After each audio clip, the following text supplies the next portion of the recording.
Wow, who would have thought that this one dream date, these two dream dates, would have shaken up the house so much and caused so much stir?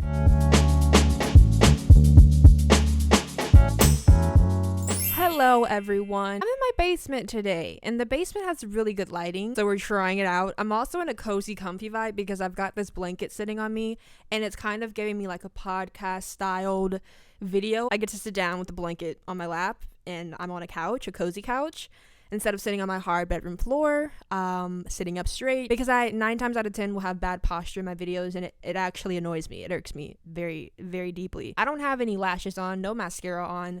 I look bald. I'm not bald. I've got this twist situation going on, and yeah, I'm feeling energetic. But today's video, I am back talking about 19 to 20, and girl, we got a lot to discuss. These past 4 episodes, I was reading comments on my first video that I did of 19 to 20, and someone mentioned, and you ma'am, you sir, you person, watch the episodes very quickly. I cannot do that. I work 2 jobs at the moment. That's also why it's been a struggle to like film things, and that's why sometimes videos get canceled last minute. So just wanted to let you guys know that. But this person watched like all 4 episodes in like a day or 2, and they were talking about how these next 4 episodes were so messy. I now understand. Also, another person in my comments stated how they really appreciate how stable Heejee and Pyongsuk are. They are literally the most stable couple in the house. Watching these episodes, it was giving very much parents of the house. It was giving very much caretakers, giving very much mother and father, okay? They're so incredibly stable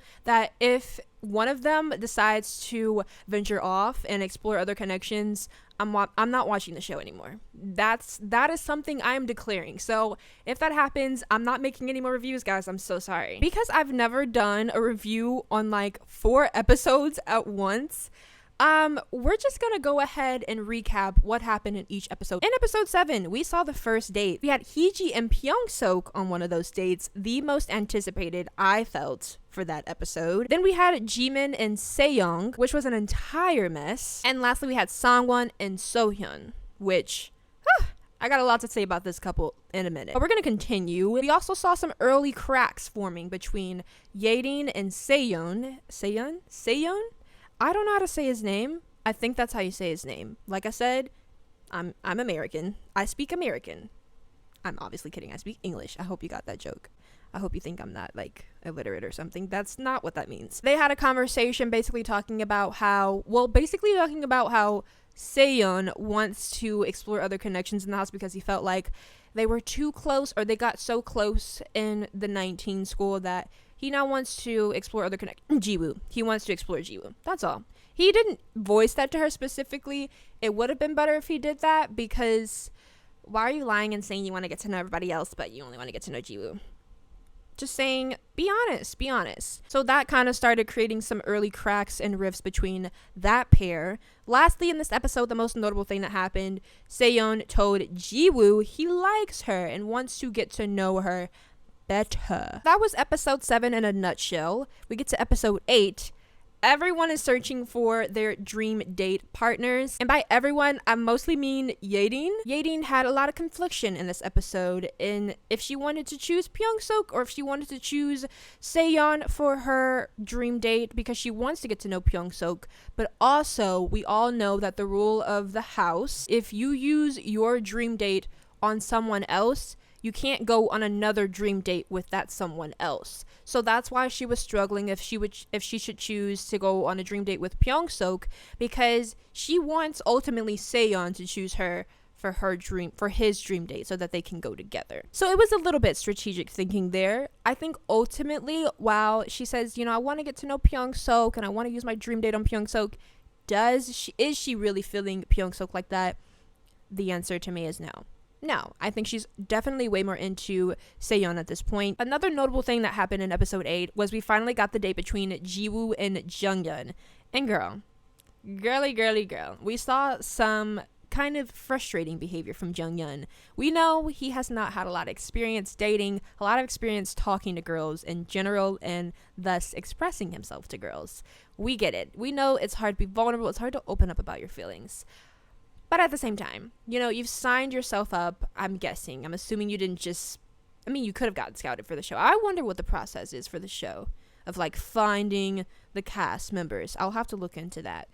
Whichever the case may be, if he got scouted, if he signed up in particular to be on this show, he agreed to be on this show. And at the end of the day, I think that's the most important part.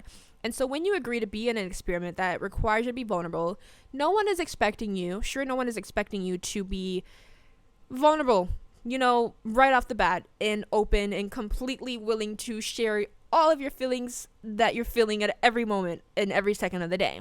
But at the same time, I think it's especially important to push yourself to try things that are uncomfortable to you, that are unfamiliar to you, and just try it out. I think it's obvious. I don't know if it's obvious from a male perspective, but from a girl's perspective, it's obvious that Jiwoo likes him and is most attracted to him. Not only has she shown that, but she's, I think, verbatim said that she feels like the most attracted to him in the house so far, and like he is like her number one guy. So with that like affirmation there, I felt like it should have been easier for Mr. Man to open up and say, I like you back.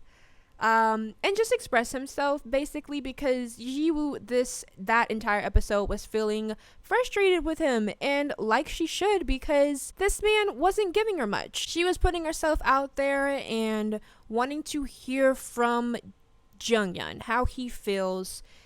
Does he feel as connected to her as she does to him? Is she his number one in the house? She just wants to check in on his emotions. Girls want that. We want validation. So give it to us. But so yeah, she was very frustrated with him, which caused some early rifts between the two. Jiwoo was feeling frustrated. She voiced that to the girls. He even pulled him aside and had a conversation with him and was like, hey guy, this is what my girl is telling she needs from you. Give it to her, please. Try to open up, try to express yourself. Also in this episode, which was surprising, but a good surprising, the shock of a century. We saw early on Yerin and Jimin have a friendship. They were forming a friendship when they were all in that room talking, and they were just like having like not flirtatious banter, but like friendly banter. I thought, I don't know if the audience thought, I don't know if you guys thought that there was just like a friendship vibe between them, and I thought like, oh, they're just gonna be buddy pals in this house.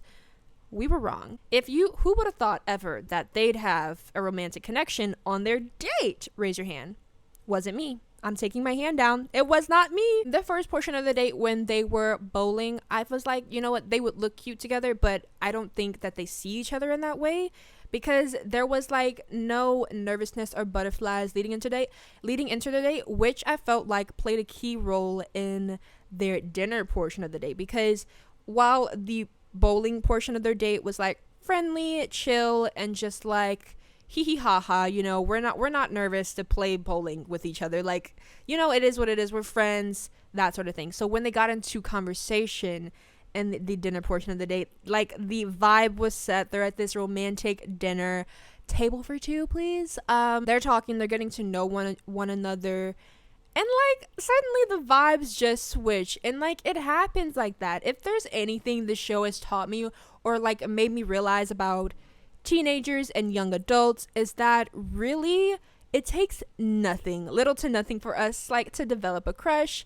for us to start liking someone, basically, because it just matters the small moments, the unexpected moments, I want to say. When you very early on count someone out, or not count someone out, but just like put them in like a friendship bubble, because they both expressed, before this date, I thought we were only friends, but after this date, I could see a potential for, a romantic spark there.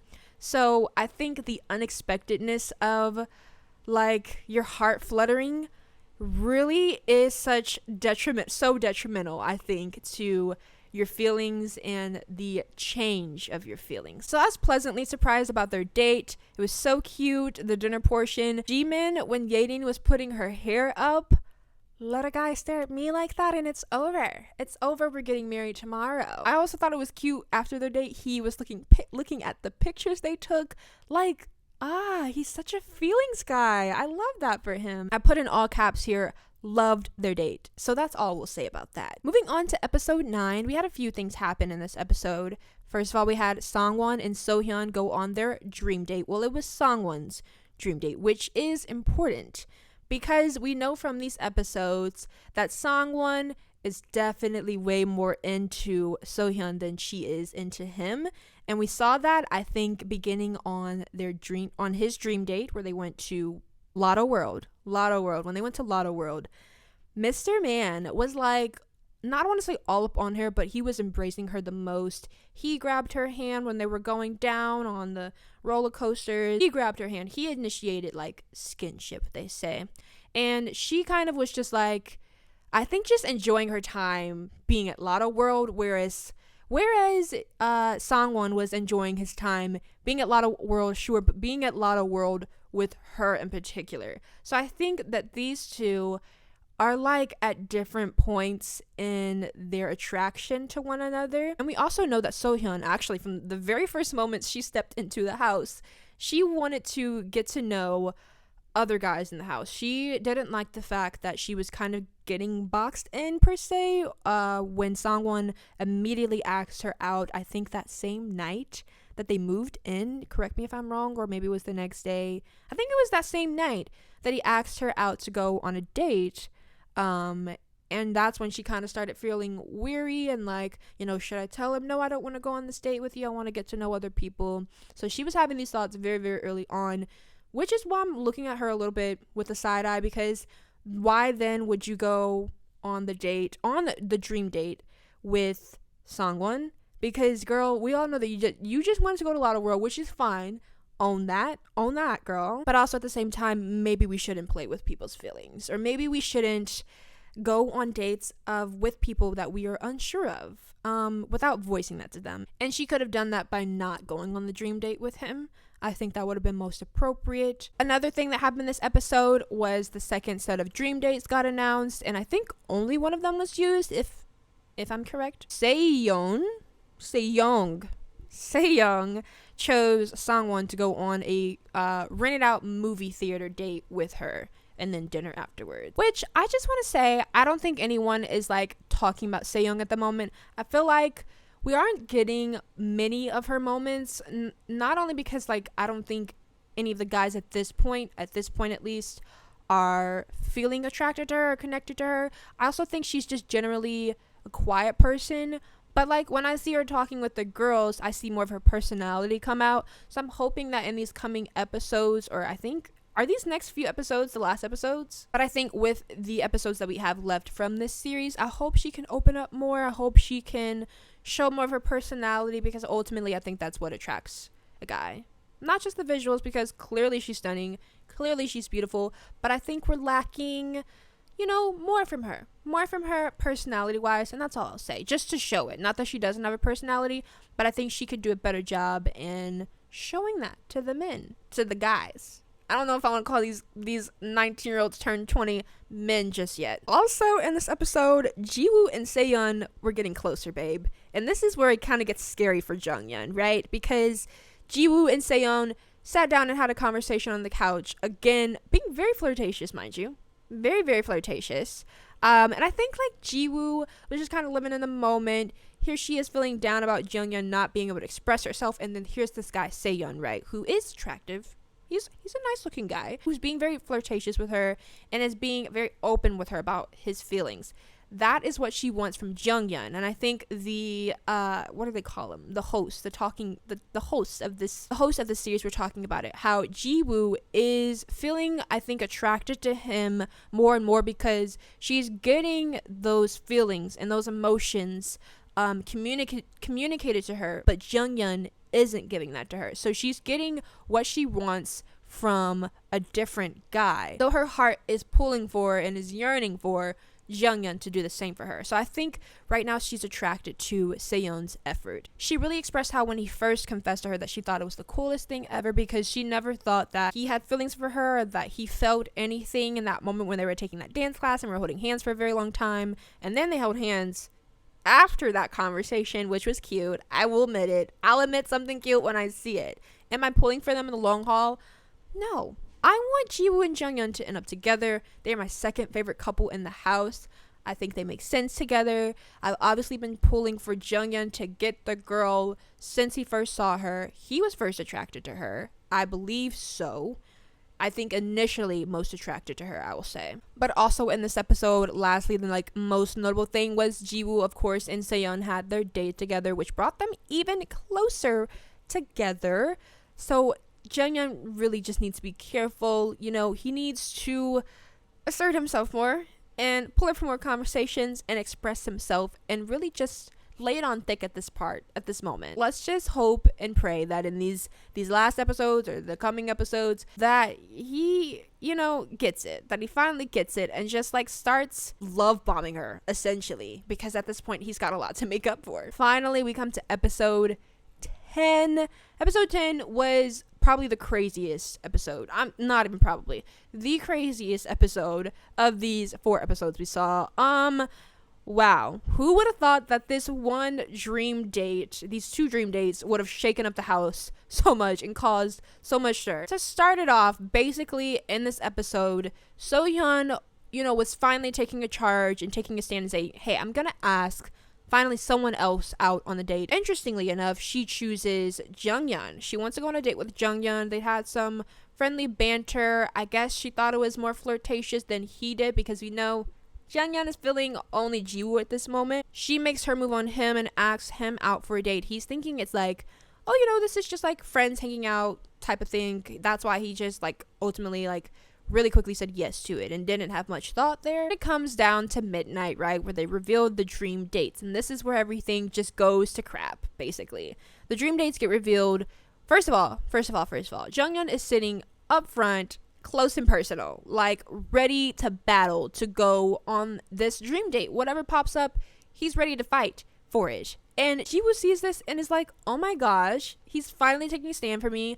She really thought that he wanted to go on a dream date with her so badly that he sat up in the front this time and was going to fight for his chance to get his dream date and ask her out on a dream date, which is what we would all think had we not seen the conversation between Junghyun and Sohyun previously about her asking him out on a date. So here we have this very excited Jiwoo. She thinks her man is so excited to like get this dream date for them until she gets punched in the face, literally punched in the face by the sight and the sound of Sohyun gathering together, giggling, and like saying, oh my gosh, we gotta get this. Like, she now knows that he's up front and center, not for her, but for Sohyun. All of this is happening right in front of Jiwoo. And I would feel pressed too. I would feel upset, hurt, betrayed, because all this time she's been wanting Junghyun to show that same energy and fight for her that he was showing in that moment for Sohyun, right? And she's been wanting him to take the initiative more and to show his feelings for her, which he has not done successfully thus far. So she was upset, understandably so. Junghyun is like a deer in the headlights, confused. My man, you just asked another girl out on your dream date, right? Or you're about to go on a dream date with another girl.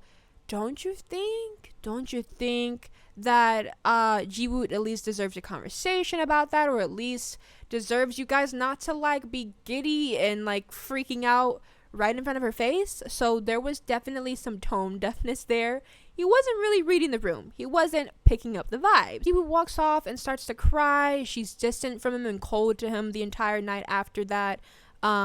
They finally have their first conversation of the night, right? Because they have 2 conversations that night. One in the beginning of the night, one at the end of the night, which is leading us into our next episode. But their first conversation didn't go too well. It ended up with Jiwoo kind of storming off. Well, not storming off, but she just literally could not handle the conversation. She could not handle hearing him speak, seeing him. She was just annoyed to the max, frustrated, and understandably so. They had their second conversation, which was finally Junghyun reading the room, realizing, oh my gosh, I just hurt Jiwoo. I did not know in particular that she was not going out tomorrow because Jimin is finally going after Yerin, which we'll get into. He didn't know all of that. He didn't know that she didn't have plans anymore, and he thought he was just agreeing to go on a friendly date with a friend, and he didn't know that he'd be hurting Jiwoo, basically. So he goes into this conversation fully understanding and being aware now of Jiwoo's feelings and why she felt the way she felt. And he also started opening up to her about her being his number one connection in the house, him falling for her as soon as he saw her, finally being vulnerable, finally being open about his feelings and sharing them. But is it little too late? That's the question, and that's what we'll see in episode 11 or the coming episodes. Her statement leaves us off on a cliffhanger of, is she now moving on to Sehyun, or is she now moving on to Seyeon, or is she gonna stick with Jeongyeon? I think she may tell him, just out of anger, out of pure heat of the moment, that, okay, you did this to me, you hurt me tonight, so I'm gonna go and pursue Seyeon. He's now my number one guy in the house. Even though we know, just deep down we know, Jiwoo still is like attracted to Jeongyeon and is attracted to him most. She really likes him, and that's why she felt so hurt. So I feel like she's gonna try to hurt him back. Maybe that's just my prediction. I feel like she's gonna try to hurt him back by saying, oh, I think we're done. I'm just gonna go pursue my connection with Seyeon. See you later. Adios. Bye. Temporarily, to get him to emote, to get him to share his feelings. I think that's what we're gonna see in these coming episodes. If you agree, or if you disagree, let me know. The last thing we need to discuss for this episode is the whole debacle between Yerin and Jimin, okay? In this episode, right after the dream dates are announced, or a little bit after the dream dates are announced, and they go split off to have their conversations on picking their partners, right? Jimin expresses to Yerin, you're the one, basically. I'm gunning after you. Forget Jiwoo. Forget everyone in this house. I want you, which... we all need that. He basically put all his cards out on the table and told Yerin, I really want to get to know you. Ever since our date, I've been crazy about you. He didn't say that, but that's what he showed. And I was happy because Yerin also was having a rough night, like Jiwoo. She was kind of feeling down and was down in the dumps, crying because Seyeon has been distant, and clearly distant, with her. He has not been pulling her for conversations. He has not been talking to her, and he has not even expressed feelings of jealousy about her going on a date with Pyeong-seok or her going on a date with Jimin. He was mostly indifferent, and that's why she pulled him for a conversation earlier that day before the dream dates were announced, that she was questioning, why are you being so distant with me? What's going on? And he didn't have a lot to say. She's crying. She's feeling down in the dumps in this moment. She walks upstairs, I guess, and Jimin follows her. I don't know what happened. When Jimin gets Yerin alone, he obviously asks her out on his dream date. He wants to use his dream date on her, and he wants to know if she'll go. And she starts crying and expressing her gratitude, but also that she feels bad. And Jimin at the time didn't know why she felt bad. He just thought, she's having a stressful moment. She's having a stressful night. She's crying. Maybe she just felt relief. But we know from later in this episode that it was a little bit deeper than that. I was very giddy in that moment, only to be upset at the end of the episode because Jimin finds out in the guys' conversation that not only did Yerin ask out Pyeong-seok to go on her dream date, but she was also, I don't remember what the conversation was, but in the conversation earlier that Yerin and Seyeon had, where she was saying she felt jealous or something about jealousy came up, so that all rubbed Jimin the wrong way. I'm unclear really as to why, because they had one day together. Her and Jimin had one day together. That's when they started really feeling things for one another. He just didn't know that Yerin, had a couple other men lined up. He didn't know about all of that. He didn't know that she especially asked Pyeong-seok out on her dream date, or was gonna, maybe had it in question over whether she was gonna go on her dream date with him or Seyeon, and that I think it just hurt him. And so that's when we saw him kind of take back his, gesture or his question and asking her out on the dream date. And he kind of gave her an ultimatum that, either we're going to use your dream date so that you can go on a dream date with me, or I'm not going on a dream date with you. I'm not going to use my dream date on you, which I understand him feeling hurt. But to say all of that and give her an ultimatum in the heat of the moment, it did feel grimy. It did feel a little bit controlling too, because who are you to tell me to use my dream date on you? It was kind of like him, kind of cornering her and saying, you're going to go on the dream date with me, or I'm going to go on the dream date with someone else. Or, you're gonna use your dream date on me, or you're not gonna use it, and you're not gonna use it on anyone else. It felt like that, and so I didn't appreciate for that from him. I understand ultimately he was feeling hurt, but try again. But yeah, they left off pretty rocky. So this episode in particular was the messiest of them all. We saw a lot of relationships breaking, a lot of girls crying, a lot of men angry. This episode was not a great episode. It left me in a very heartbroken space for Jungyeon and Jiwoo in particular, and Yerin, my girl Yerin. I love her. I love Jimin as well. What he did, I don't agree with. But yeah, that completes my review for these past 4 episodes. Who do you want to see together? Do you like Jiwoo and Jungyeon together? Or do you like Jiwoo and Seyeon together? Do you like Yerin and Jimin together? Or do you want her to get to know someone else in the house? Do you want her to ultimately end up with Seyeon? Just let me know all your thoughts down below. Also, if I did not say this already, please make sure to give this video a big thumbs up. It helps me so much. Guys, if you're still watching at this moment and you haven't given it a thumbs up, like, maybe just don't watch my videos anymore. I don't know what to tell you if you don't like me. Jeez, gosh, okay? Also, if you're not subscribed already, check to make sure you are. That is also very quick and easy to do, and it helps me out so much. I also just want to continue building this little, I don't want to say family. That's so like cliche and like a little bit cringy to say, but I want to say community. Building this community of, you know, girls and boys that love watching entertainment and being entertained. With that being said, guys, I thank you so much for watching to the very end, and I will see you in my next video. Bye, guys.